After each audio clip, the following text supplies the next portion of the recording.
আমাদের কিশোরগঞ্জ জেলায় রয়েছে এমন একজন ছাপরি মার্কা লেবাসধারী ভণ্ড, যে কিনা ছন্দে ছন্দে ভিডিও বানায় ভালো কথা, কিন্তু সেই ছন্দগুলো হয় প্রেমের কাহিনী এবং প্রেম বিচ্ছেদের কাহিনী।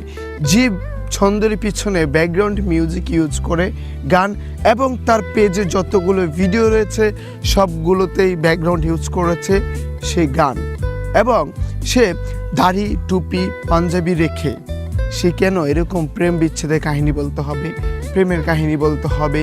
সে আগে ভিডিও বানাতো ভালো, উপদেশমূলক ভিডিও বানাতো, ছন্দ বানাতো, তাকে ভালো লাগতো, তাকে কিন্তু আমি ফলো করেছিলাম।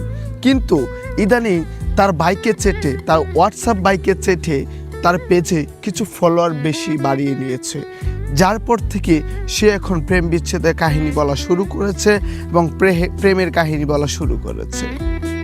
তোকে আমি বলতে চাই, সময় থাকতে ভালো হয়ে যা, কারণ তোদের মতন লেবাসদারি ভণ্ডদের জন্য গোটা আলেম সমাজের বদনাম হচ্ছে, তোদের মতন লেবাসদারি ভণ্ডদের জন্য গোটা কিশোরগঞ্জ জেলার বদনাম হচ্ছে।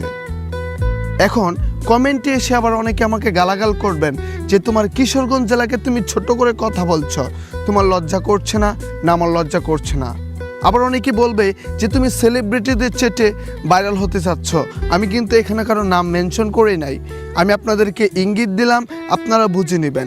যদি বুঝেন তাহলে ভালো, না বুঝলে কিছু করার নেই। আর যাকে বলেছি সে তো এই ভিডিওটা নিশ্চয়ই দেখবে, যদি দেখে তাহলে তোমাকে আমি আবারও বলছি, তোমাকে আমি আবারও ওয়ার্নিং দিচ্ছি, তুমি ঠিক হয়ে যাও।